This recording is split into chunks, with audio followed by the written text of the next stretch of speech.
Sit on your bed one day and ask yourself,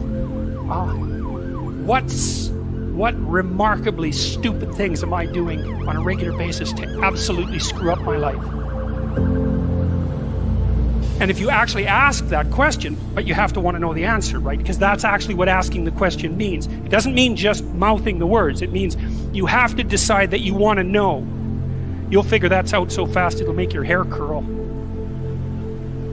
There's no better pathway to self-realization and the ennoblement of being than to posit the highest good that you can conceive of and commit yourself to it. And then you might also ask yourself, and this is definitely worth asking, is do you really have anything better to do? And if you don't, well, why would you do anything else? If you orient yourself properly and then pay attention to what you do every day, that works. And I actually think that that's in accordance with what we have come to understand about human perception, because what happens is that the world shifts itself around your aim. Because you're a creature that has an aim. You have to have an aim in order to do something. You're an aiming creature. You look at a point and you move towards it. It's built right into you. And so you have an aim. Well, let's say your aim is the highest possible aim. Well then, so that sets up the world around you. It organizes all of your perceptions. It organizes what you see and you don't see. It organizes your emotions and your motivations.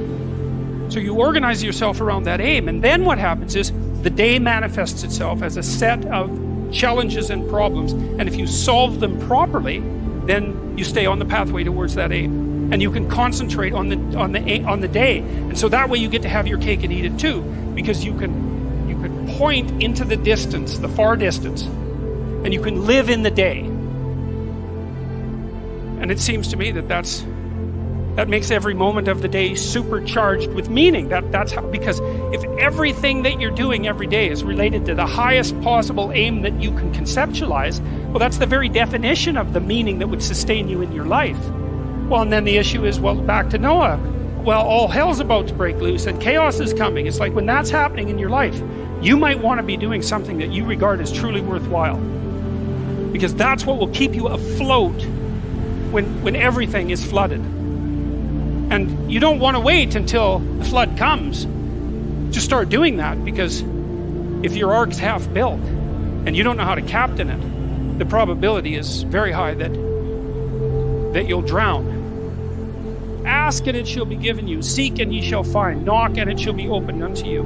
For everyone that asketh receiveth, and he that seeketh findeth, and to him that knocketh it shall be opened. That sounded pretty optimistic again, but again, I think it's a description of the structure of existential reality, and by which I mean, when I'm in my clinical practice and I observe, and this is also the case with my students, is, let's say, people's lives aren't what they would like them to be.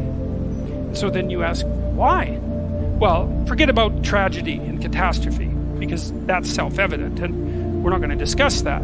Although the degree to which you bring about your own tragedy is always indeterminate. But I would never say that every terrible thing that is visited on a person is something they deserved. I think that that's a very dangerous presupposition, especially because everyone gets sick and everyone dies. But one of the main reasons that people don't get what they want is because they don't actually figure out what it is. And the probability that you're going to get what would be good for you, let's say, which would even be better than what you want, right? Because, you might be wrong about what you want easily, but maybe you could get what would really be good for you. Well, why don't you? Well, because you don't try. You don't think, okay, here's what I would like if I could have it. And I don't mean in a way that you manipulate the world to force it to deliver you goods for status or something like that. That isn't what I mean. I mean something like, imagine that you were taking care of yourself like you were someone you actually cared for. And then you thought, okay, I'm caring for this person. I would like things to go as well for them as possible. What would their life have to be like in order for that to be the case? Well, people don't do that. They don't sit down and think, all right, let's figure it out. You've got a life. It's hard, obviously. It's like 3 years from now, you can have what you need. You got to be careful about it. You can't have everything. You can have what would be good for you, but you have to figure out what it is, and then you have to aim at it. Well, my experience with people has been is if they figure out what it is that would be good for them, and then they aim at it, then they get it. And it's strange because they don't it's a strange thing. It's not quite that simple because, you know, you may formulate an idea about what would be good for you, and then you take 10 steps towards that, and you find out that your formulation was a bit off, and so you have to reformulate your goal. You know, so you're kind of going like this as you move towards the goal. But a huge part of the reason that people fail is because they don't ever set up the criteria for success. And so since success is a very narrow line and very unlikely, the probability that you're going to stumble on it randomly is 0. And so there's a proposition here, and the proposition is, if you actually want something, you can have it. Now the question then would be, well, what do you mean by actually want? And the answer is that you reorient your life in every possible way to make the probability that that will occur as certain as possible. And that's a sacrificial idea, right? It's like, you don't get everything. Obviously. But maybe you can have what you need. And maybe all you have to do to get it is ask. But the asking isn't a whim or today's wish. It's like, you have to be deadly serious about it. You have to think, okay, like, I'm taking stock of myself.